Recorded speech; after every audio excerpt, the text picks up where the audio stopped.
Etnis Muslim Rohingya merupakan satu dari total 135 etnis minoritas yang ada di Myanmar. Dari sejumlah etnis minoritas tersebut, etnis Muslim Rohingya dianggap etnis yang paling teraniaya dan telah didiskriminasi sejak tahun 1948 ketika adanya pemisahan etnis yang dilakukan oleh Inggris. Pemisahan yang dilakukan tersebut memisahkan antara etnis Buddha Myanmar dan Muslim Rohingya. Presiden Thein Sein pernah menyarankan bahwa satu-satunya solusi terkait masalah Muslim Rohingya ini adalah dengan cara mendeportasi mereka. Kenyataannya, sampai sekarang belum ada satu negara yang benar-benar memberikan hak warga negaraan terhadap mereka. Penduduk Muslim Rohingya pun masih dianggap sebagai kelompok etnis yang tidak berkeluarga negaraan dan dianggap sebagai penduduk sementara. Sayangnya, demokrasi baru yang telah diusung juga tidak membawakan perubahan signifikan bagi mereka. Permasalahan terkait warga inilah yang dianggap sebagai pemicu utama terjadinya berbagai konflik menimpa etnis Muslim Rohingya, dan karena hal inilah etnis Muslim Rohingya sering dijadikan objek diskriminasi. Setiap tahun, pelanggaran hak asasi manusia terhadap etnis Rohingya meningkat, terutama tindakan kekerasan yang menyebabkan pengungsian. Meskipun banyaknya upaya dari negara dan organisasi internasional, konflik ini belum menemukan solusinya. Tindakan kekerasan terus berlangsung menyebabkan jumlah pengungsi Rohingya terus meningkat di negara-negara seperti Indonesia dan Bangladesh. Pada tahun 2017, jumlah pengungsi mencapai 200.000 jiwa. Lalu konflik ini mencapai puncaknya menyebabkan jumlah pengungsi terus meningkat hingga 655.500 jiwa, terutama ke Bangladesh.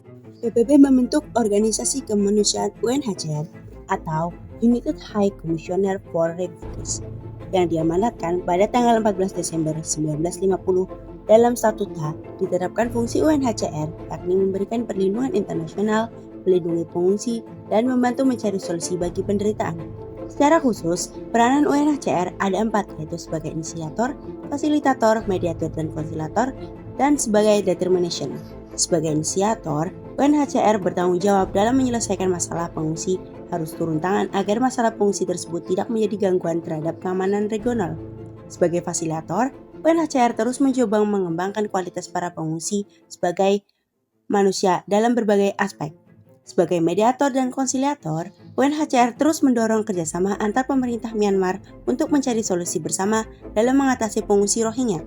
Sebagai determination, UNHCR sebagai organisasi perlindungan bagi para pengungsi mempunyai wewenang dalam menentukan status bagi suatu pengungsi berdasarkan konsensus 1951 dan protokol. ASEAN tidak banyak melakukan langkah tegas dan tidak dapat mengambil tindakan hukum yang mengikat dikarenakan beberapa norma netralitas di Asia Tenggara seperti non-intervensi dan konsensus. Pada akhirnya, beberapa negara anggota ASEAN memilih bereaksi dengan cara masing-masing. ASEAN memilih untuk melakukan pendekatan soft way, proses untuk meyakinkan pemerintah Myanmar bahwa ASEAN akan terus mendukung langkah-langkah strategis yang dibutuhkan untuk perubahan ke arah yang lebih baik. Pemerintah Indonesia untuk membantu menyelesaikan permasalahan etnis Rohingya di Myanmar adalah dalam bentuk bantuan kemanusiaan dan upaya diplomatik. Indonesia memberikan bantuan makanan sebanyak 20 ton pada 22 September 2017, mulai dari makanan untuk ibu hamil, balita, makanan siap saji, hingga obat-obatan. Memberikan bantuan lewat AKIM atau Aliansi Kemanusiaan Indonesia untuk Myanmar. Selain itu, Indonesia juga memberikan bantuan diplomatik dengan cara mempertemukan Menteri Luar Negeri Indonesia, Retno Marsudi, dengan pemimpin Myanmar, Aung San Suu Kyi.